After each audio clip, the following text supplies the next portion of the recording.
This is Looking for David by Lawrence Block. Elaine said, "You never stop working, do you?" I looked at her. We were in Florence, sitting at a little tile-top table in the Piazza di San Marco, sipping cappuccino every bit as good as the stuff they serve at the Peacock on Greenwich Avenue. It was a bright day, the air was cool and crisp, the city bathed in October light. Elaine was wearing khakis and a tailored safari jacket, and looked like a glamorous foreign correspondent, or perhaps a spy. I was wearing khakis too, and a polo shirt, and the blue blazer she called my old reliable. We'd had 5 days in Venice. This was the second of 5 days in Florence, and we'd have 6 days in Rome before Alitalia took us back home again. I said, "Nice work if you can get it." She said, "I caught you. You were scanning the area the way you always do." I was a cop for a lot of years. I know. Guess it's a habit a person doesn't outgrow. Not a bad one either. I had some New York street smarts myself, but I can't send my eyes around her and pick up what you can. You don't even think about it. You do it automatically. I guess, but I wouldn't call it working. When we're supposed to be basking in the beauties of Florence, she said, and exclaiming over the classic beauty of the sculpture in the piazza, instead, you're staring at an old queen in a white linen jacket 5 tables over, trying to guess if he's got a yellow sheet and just what's written on it. Wouldn't you call that working? There's no guesswork required, I said. I know what it says on his yellow sheet. You do? His name is Horton Pollard, I said. If it's the same man, and if I've been sending a lot of looks his way, it's to make sure he's the man I think he is. It's well over 20 years since I've seen him. Probably more like 25. I glanced over and watched the white-haired gentleman saying something to the waiter. He raised an eyebrow in a manner that was at once arrogant and apologetic. It was as good as a fingerprint. "It's him," I said. "Horton Pollard. I'm positive." "Why don't you go over and say hello?" "You might not want that." 25 years ago, you were still on the job. What did you do, arrest him?" "Uh-huh." "Honestly? What did he do? Art fraud?"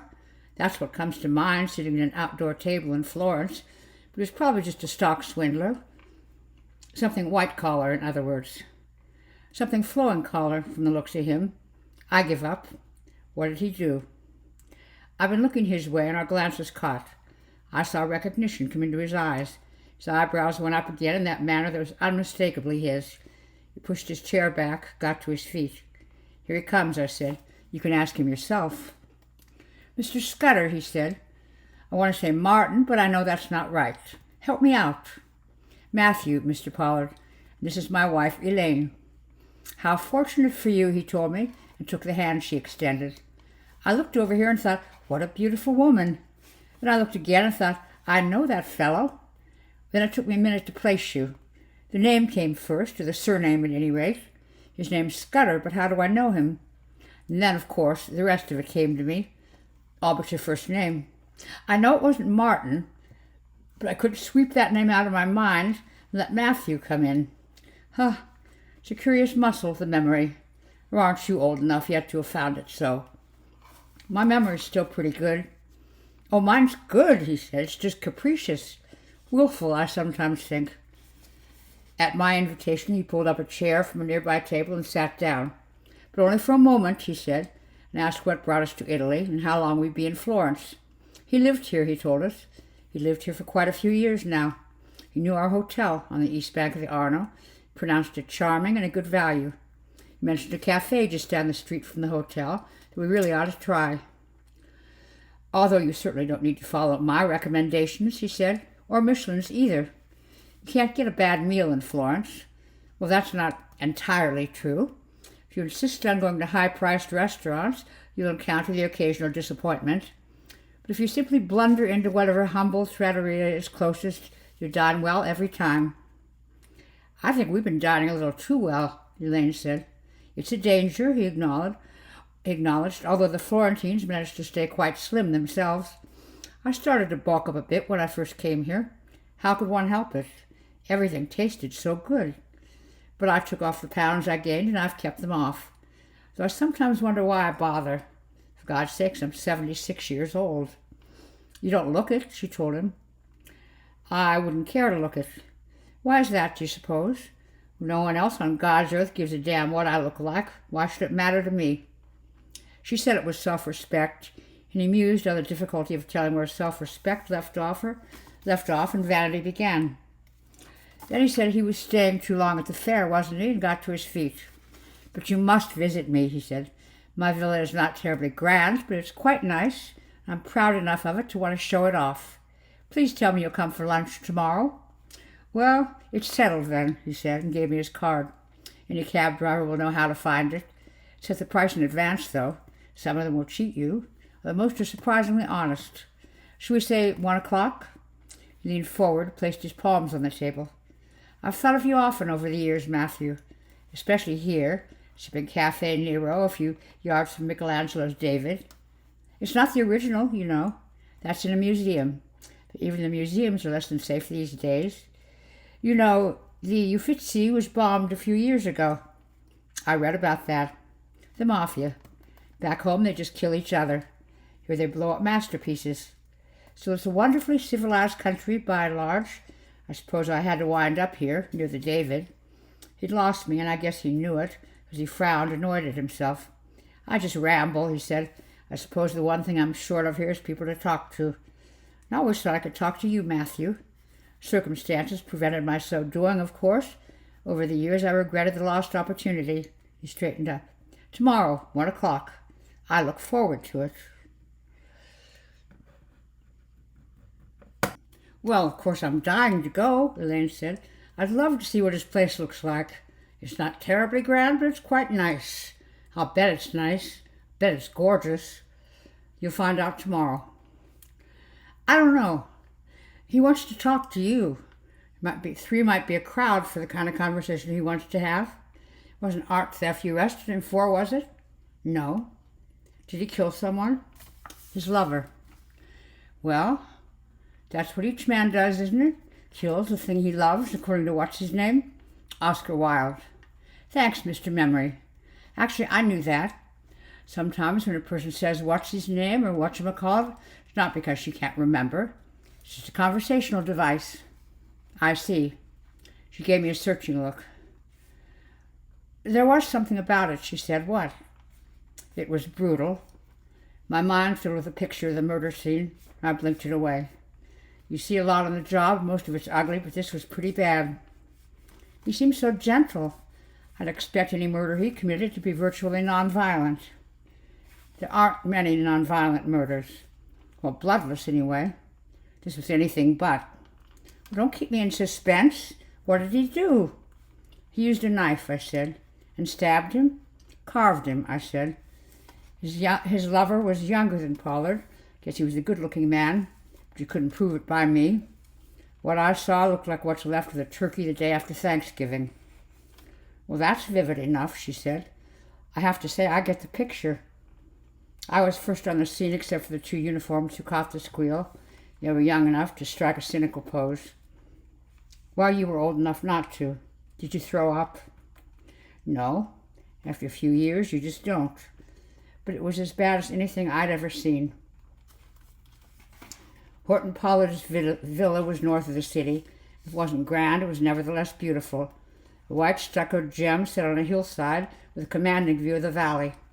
He showed us through the rooms, answered Elaine's questions about the paintings and furnishings, and accepted her explanation of why she couldn't stay for lunch, or appeared to. As she rode off in the taxi that had brought us, something in his expression suggested for an instant that he felt slighted by her departure. We'll dine on the terrace, he said. What's the matter with me? I haven't offered you a drink. What will you have, Matthew? The bar's well stocked, although I don't know that Paulo has a very extensive repertoire of cocktails. I said that any kind of sparkling water would be fine. He said something in Italian to his houseboy, and gave me an appraising glance and asked me if I would want wine with our lunch. I said I wouldn't. I'm glad I thought to ask, he said. It's going to open a bottle and let it breathe. Now it can just go on holding its breath. You used to drink, if I remember correctly. Yes, I did. The night it all happened, he said. Seems to me you told me I looked as though I needed a drink. And I got out a bottle and you poured drinks for both of us. I remember being surprised you were allowed to drink on duty. I wasn't, I said, but I didn't always let that stop me. And now you don't drink at all? I don't. That's no reason why you shouldn't have wine with lunch. But I never do, he said. I couldn't while I was locked up. When I was released, I found I didn't care for it, the taste or the physical sensation. I drank the odd glass of wine anyway for a while, because I thought one couldn't be entirely civilized without it. And I realized I didn't care. It's quite the nicest thing about age, perhaps the only good thing to be said for it. Increasingly one ceases to care about more and more things, particularly the opinions of others. Different for you, though, wasn't it? You stopped because you had to. Yes. Do you miss it? Now and then. I don't, but I was never that fond of it. There was a time when I could distinguish different chateaux in a blind tasting, but the truth of the matter was that I never cared for any of them all that much. After dinner cognac gave me heartburn. Now I drink mineral water with my meals, coffee after them. Agua minerale. There's a favorite trattoria of mine where the owner calls it aqua miserable. He'd as soon sell me it as anything else. He doesn't care, and I shouldn't care if he did. Lunch was simple but elegant. A green salad, ravioli with butter and sage, and a nice piece of fish. Our conversation was mostly about Italy. I was sorry Elaine hadn't stayed to hear it. He had a lot to say about the way art permeated everyday Florentine life, about the long-standing enthusiasm of the British upper classes for the city. I found it absorbing enough, but would have held more interest for her than for me. Afterward, Paulo cleared our dishes and served espresso. We fell silent, sipped my coffee, and looked out at the view of the valley, wondered how long it would take for the eye to tire of it. I thought I would grow accustomed to it, he said, reading my mind, but I haven't yet. I don't think I ever will. How long have you been here? Almost 15 years. I came on a visit as soon as I could after my release. And you've never been back? He shook his head. I came intending to stay. Once here I managed to arrange the necessary resident visa. It's not difficult if there's money, and I was fortunate. There's still plenty of money, and there always will be. I live well, but not terribly high. Even if I live longer than anyone should, there'll be money sufficient to see me out. That makes it easier. It does, he agreed. Didn't make the years inside any easier, I have to say that. But if I hadn't had money, I might have spent them someplace even worse. Not that the place they put me in was a pleasure dome. I suppose you were at a mental hospital. A facility for the criminally insane, he said. The phrase has a ring to it, doesn't it? Yet it was entirely appropriate. The act I performed was unquestionably criminal and altogether insane. He helped himself to more espresso. I thought you were here so that I could talk about it, he said. Selfish of me. It's part of being old. One becomes more selfish, perhaps less concerned about concealing one's selfishness from oneself and others. One also becomes more direct. But in this instance, it's hard to know where to start. Wherever you want, I suggested. With David, I suppose. Not the statue, though. The man. Maybe my memory's not all I like to think it is, I said. Was your lover's name David? Because I could have sworn it was Robert. Robert Naismith. There's a middle name, but it wasn't David either. It was Paul, he said. His name was Robert Paul Naismith. He wanted to be called Rob. I called him David sometimes, but he didn't care for that. In my mind, though, he would always be David. I didn't say anything. A fly buzzed in a corner, then went still. The silence stretched. Then he began to talk. I grew up in Buffalo, he said. I don't know if you've ever been there. A very beautiful city, at least in its nicer sections. Wide streets lined with elms. Some fine public buildings, some notable private homes. Of course, the elms are all lost to Dutch elm disease. The mansions on Delaware Avenue now house law firms and dental clinics. But everything changes, doesn't it? I've come round to the belief that it's supposed to. Doesn't mean one has to like it. Buffalo hosted the Pan American Exposition. It was even before my time.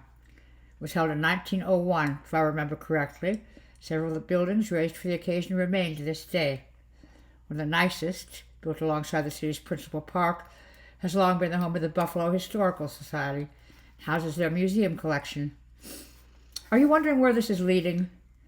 There was, and doubtless still is, a circular drive at the historical building's front. In the midst of it stood a bronze copy of Michelangelo's David. Might conceivably be a casting, but I think we could safely assume it to be just a copy. It's life-size at any rate, or I should say actual size, as Michelangelo's statue is in itself considerably larger than life, unless the young David was built more along the lines of his adversary Goliath. You saw the statue yesterday, although as I said, that too was a copy. I don't know how much attention you paid to it, but I wonder if you know what the sculptor is supposed to have said when asked how he managed to create such a masterpiece. Such a wonderful line. It would almost have to be apocryphal. I looked at the marble, Michelangelo is said to have said, and I cut away the part that wasn't David. That's almost as delicious as a young Mozart explaining that musical composition is the easiest thing in the world. You have merely to write down the music you hear in your head. Who cares, really, if either of them ever said any such thing? If they didn't, well, they ought to have done, wouldn't you say? I've known that statue all my life. Can't recall when I first saw it, but it must have been on my first visit to the historical building. That would have been at a very early age. Our house was on Nottingham Terrace, not a 10-minute walk from the historical building. I went there innumerable times as a boy. Seems to me I always responded to the David. The stance, the attitude, the uncanny combination of strength and vulnerability, of fragility and confidence, and of course the sheer physical beauty of the David, the sexuality. But it was a while before I was aware of that aspect of it, before I let myself acknowledge my awareness. When we all turned 16 and got driver's licenses, David took on new meaning in our lives. The circular drive, you see, was the lover's lane of choice for young couples who needed privacy. It was a pleasant, park-like setting in a good part of town, unlike the few available alternatives in nasty neighborhoods down by the waterfront. Consequently, going to see David became a euphemism for parking and making out, which, now that I think of it, are euphemisms themselves, aren't they? I saw a lot of David in my late teens. The irony, of course, is that I was far more drawn to his young masculine form than to the generous curves of the young women who were my companions on those visits. I was gay, it seems to me, from birth, but I didn't let myself know that. First I denied the impulses. Later, when I learned to act on them, in Front Park, in the men's room at the Greyhound station, I denied they meant anything. It was, I assured myself, a stage I was going through. He pursed his lips, shook his head, sighed. A lengthy stage, he said, as I seemed still to be going through it. I was aided in my denial by the fact that whatever I did with other young men was just an adjunct to my real life, which was manifestly normal. I went off to a good school, came home at Christmas and during the summer, and wherever I was, I enjoyed the company of women. Love-making in those years was usually a rather incomplete affair. Girls made a real effort to remain virginal, at least in a strictly technical sense. Not until marriage, then they were in what we nowadays call a committed relationship. I don't remember what we called it then. I suspect it was a somewhat less cumbersome phrase. Still, sometimes one went all the way. On those occasions, I acquitted myself well enough. None of my partners had cause to complain. I could do it, you see, and I enjoyed it. And if it was less thrilling than what I found with male partners, well, chalk it up to the lure of the forbidden. It didn't have to mean there was anything wrong with me. It didn't mean I was different in any fundamental way. I led a normal life, Matthew. I would say I was determined to lead a normal life, but never seemed to require much in the way of determination. During my senior year at college, I became engaged to a girl I'd known literally all my life. Our parents were friends. We'd grown up together. I graduated and we were married. I took an advanced degree. My field was art history, as you may remember. I managed to get an appointment to the faculty of the University of Buffalo. SUNY Buffalo, they call it now. It was years before it became a part of the state university. It was just plain UB, with most of its student body drawn from the city and environs. We lived at first in an apartment near the campus, and both sets of parents ponied up and we moved to a small house on Hallam, just about equidistant between the houses each of us had grown up in. It wasn't far from the statue of David, either.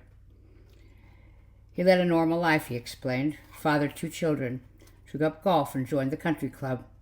He came into some family money, The textbooks he authored brought in royalties that grew more substantial each year. As the years passed, it became increasingly easy to believe that his relations with other men had indeed been a stage, one he had essentially outgrown. I still felt things, he said. The need to act on them seemed to have passed. I might be struck by the physical appearance of one of my students, say. I'd never do anything about it, even seriously consider doing anything about it. I told myself my admiration was aesthetic, natural response to male beauty. Youth, hormone-driven as one is, I'd confused this with actual sexual desire. Now I could recognize it for the innocent and asexual phenomenon it was. Which was not to say he'd given up his little adventures entirely. I would be invited somewhere to attend a conference, he said, or to give a guest lecture. I'd be in another city where I didn't know anyone and nobody knew me. And I would have had a few drinks, and I'd feel the urge for some excitement. I could tell myself that while a liaison with another woman would be a betrayal of my wife and a violation of my marital vows, the same could hardly be said for some innocent sport with another man. So I'd go to the sort of bar one goes to. They were never hard to find, even in those closeted days, even in provincial cities and college towns. Once there, it was never hard to find anyone. He was silent for a moment, gazing off toward the horizon. Then I walked into a bar in Madison, Wisconsin, he said, and there he was. Robert Paul Naismith? David, he said. That's who I saw. That's the youth on whom my eyes fastened the instant I cleared the threshold. I can remember the moment, you see. I can see him now exactly as I saw him then. He was wearing a dark silk shirt and tan trousers and loafers without socks, which no one wore in those days. He was standing at the bar with a drink in his hand, his physique and the way he stood, the stance, the attitude. He was Michelangelo's David. More than that, he was my David. He was my ideal. He was the object of a lifelong quest I hadn't even known I was on. I dragged him in with my eyes until I was lost. Just like that, I said. Oh, yes, he agreed. Just like that. He was silent, and I wondered if he was waiting for me to prompt him. I decided he was not. He seemed to be choosing to remain in the memory for a moment. And he said, quite simply, I'd never been in love with anybody. I have come to believe that it is a form of insanity, not to love, to care deeply for another. That seems to me to be quite sane and even ennobling. I loved my parents, certainly. In a somewhat different way, I loved my wife. So this was categorically different. This was obsessive. This was preoccupation. It was the collector's passion. I must have this painting, this statue, this postage stamp. I must embrace it, must own it utterly. It and it alone will complete me, will change my own nature, will make me worthwhile. It wasn't sex, not really. I won't say sex had nothing to do with it. I was attracted to David, as I'd never been attracted to anyone before. But at the same time, I felt less driven sexually than I had on occasion in the past. I wanted to possess David. If I could do that, if I could make him entirely mine, it scarcely mattered if I had sex with him. He fell silent, and this time I decided he was waiting to be prompted. I said, what happened? I threw my life over, he said. On some flimsy pretext or other, I stayed on in Madison for a week after the conference ended. Then I flew with David to New York and bought an apartment, top floor of a brownstone in Turtle Bay. And I flew back to Buffalo alone, told my wife I was leaving her. He lowered his eyes. I didn't want to hurt her, he said. Of course, I hurt her badly and deeply. She was not completely surprised, I don't believe, to learn there was a man involved.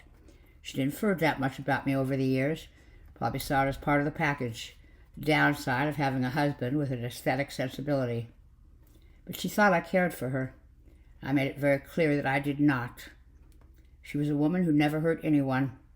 I caused her a great deal of pain, and I regret that and always will. It seems to me a far blacker sin than the one I served time for. Enough. I left her and moved to New York.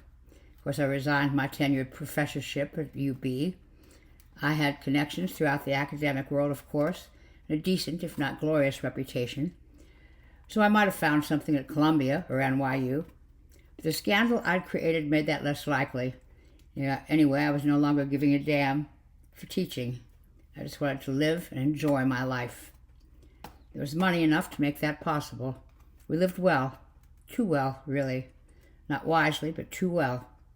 Good restaurants every night, fine wines with dinner, season tickets to the opera and the ballet, summers in the Pines, winters in Barbados or Bali, trips to London and Paris and Rome, and the company in town or abroad of other rich queens.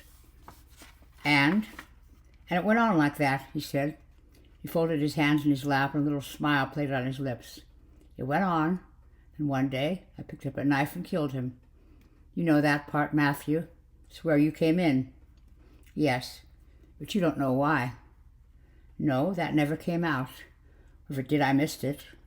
He shook his head. It never came out. I didn't offer a defense. I certainly didn't provide an explanation. But can you guess? Why you killed him? I have no idea.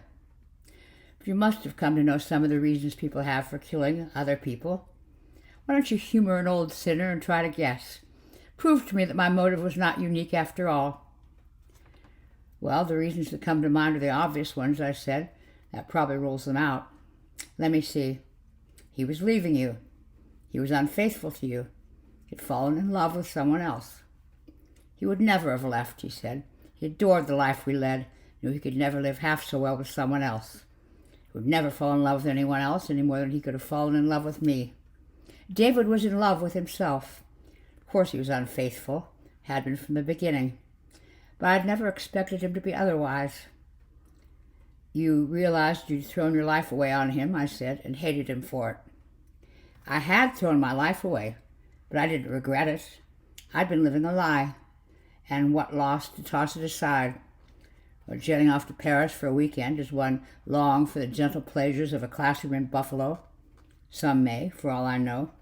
I never did. I was ready to quit, but he insisted I come with a few more guesses. They were all off the mark. He said, "Give up? All right, I'll tell you. He changed." He changed? When I met him, he said, my David was the most beautiful creature I'd ever set eyes on. Absolute embodiment of my lifelong ideal. He was slender but muscular, vulnerable yet strong. He was, well, go back to the San Marco Piazza and look at the statue. Michelangelo got it just right. That's what he looked like. And then what? He got older? He set his jaw. Everyone gets older, he said, except for the ones who die young. It's unfair, but there's nothing for it. David didn't merely age. He coarsened. He thickened. He ate too much and drank too much and stayed up too late and took too many drugs. He put on weight. He got bloated. He grew jowly and got pouchy under his eyes. His muscles wasted beneath their coating of fat and his flesh sagged. It didn't happen overnight. That's how I experienced it, because the process was well along before I let myself see it. Finally, I couldn't help but see it. I couldn't bear to look at him. Before, I'd been unable to take my eyes off him. Now I found myself averting my eyes. I felt betrayed. I fell in love with a Greek god. Before my eyes, he turned into a Roman emperor. And you killed him for that? I wasn't trying to kill him. I looked at him. Oh, I suppose I was, really. I'd been drinking. We'd both been drinking. We had an argument, and I was angry. I don't suppose I was too far gone to know that he'd be dead when I was done, that I'd have killed him. But that wasn't the point. It wasn't. He passed out, he said. He was lying there, naked, reeking of the wine seeping out of his pores, this great expanse of bloated flesh as white as marble. I suppose I hated him for having thus transformed himself, and I know I hated myself for having been an agent for his transformation. I decided to do something about it. He shook his head and sighed deeply. I went into the kitchen, he said. I came back with a knife. And I thought of the boy I'd seen that first night in Madison, and I thought of Michelangelo. And I tried to be Michelangelo. I must have looked puzzled, he said. Don't you remember? I took the knife and cut away the part that wasn't David. It was a few days later when I recounted all this to Elaine. We were in an outdoor cafe near the Spanish Steps. All these years, I said, I took it for granted he was trying to destroy his lover. That's what mutilation generally is, the expression of a desire to annihilate. But he wasn't trying to disfigure him. He was trying to refigure him. It was just a few years ahead of his time, she said, Now they call it liposuction and charge the earth for it. I'll tell you one thing. As soon as we get back, I'm going straight from the airport to the gym before all this pasta becomes a permanent part of me. I'm not taking any chances. I don't think you've got anything to worry about. No, because if you were going to develop the urge to sculpt, it would have happened by now. I'm a far cry from the innocent young call girl you met at Danny Boy's table all those years ago. Not such a far cry. You look as good to me now as you ever did. You know something? I know you're lying, and I don't even care. I'm not, though. You're a few years older. You don't look as fresh and dew-covered. If anything, you're more beautiful now than you were then. And there's the fact that age cannot wither you, nor custom stale your infinite variety. You old bear. Shakespeare? Antony and Cleopatra. Infinite variety, huh? I guess David's variety wasn't all that infinite. How awful, though. How god-awful for both of them. The things people do. You said it. What do you want to do? We could sit around feeling sorry for two men and the mess they made of their lives. Or we could go back to the hotel and do something life-affirming. You tell me. It's a tough one, I said. How soon do you need my decision?